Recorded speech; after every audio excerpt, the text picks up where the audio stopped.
পূর্ণিমার চাঁদ দেখা যায়, জোরে বলো সুবহানাল্লাহ। পূর্ণিমার চাঁদ সুন্দর কিনা? জোরে বলো সুন্দর কিনা? হযরত জাবির ইবনে সামুরা রাদিয়াল্লাহু তাআলা বলেন, আমি পূর্ণিমার চাঁদের দিকে একবার তাকাই, আমার নবীজির চেহারা মুবারকের দিকে একবার তাকাই। খোদার কসম রে বাংলার মানুষ, দুনিয়ার মানুষ শুনে নাও, আমি যখন পূর্ণিমার চাঁদের দিকে তাকাইয়া আমার নবীজির সুন্দর চেহারা মুবারকের দিকে তাকাইলাম, আমার কাছে রে চাঁদের চেয়েও বেশি সুন্দর আমার নবীর চেহারা মুবারক। আমার নবীর চেহারা মুবারক চাঁদের চেয়েও সুন্দর, বলুন সুবহানাল্লাহ। আমরা কিন্তু ওই নবীর উম্মত, সুবহানাল্লাহ বলেন না?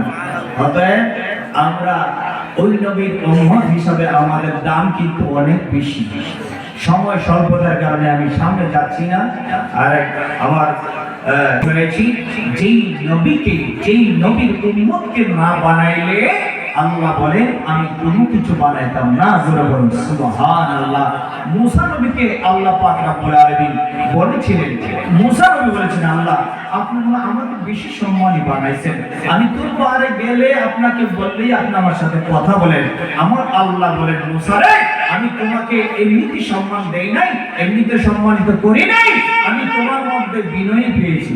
আল্লাহ বলেন না, আমি তোমার মধ্যে আদব পেয়েছি, এই জন্য আমি তোমার মধ্যে এই হিকমত দিয়েছি, আমি তোমাকে নবী হিসাবে কবুল করে নিয়েছি, আমি তোমাকে সম্মান দিয়েছি, আমি তোমাকে তোর পাহাড়ে এনে তোমার সাথে আমি কথা বলি। ও মুসা, জেনে রাখো, তুমি আমার তাওহীদের সাথে আমার নবী মুহাম্মদকে যদি না ভালোবাসো, আমি আল্লাহ কিন্তু তোমাকে আমি আর কথা বলবো না।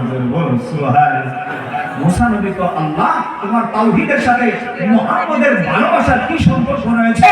আমার আল্লাহ বলেন, মুসা শুনে নাও, আমি আমার ওই মুহাম্মদকে এবং তার উম্মতকে না বানাইলে মুসা আমি তোমাকেও বানাইতাম না। জোরে বলেন না সুবহানাল্লাহ। তাহলে আমরা দাম কম না বেশি? মুসা নবীকে বানাইতো না যদি আমরাও না বানাইতো। জোরে বলেন না সুবহানাল্লাহ। আপনার দাম অনেক বেশি। আমরা যেন আমার রাসূল সাল্লাল্লাহু আলাইহি সাল্লামের পথে পথে প্রিয় নবীজির মহব্বত নিয়ে আল্লাহর ওলি কদম মোবারকের ধুলি নিয়ে 5 ওয়াক্ত নামাজ আদায় করি। কেন বলেন না? পারবো কি পারবো না? আমরা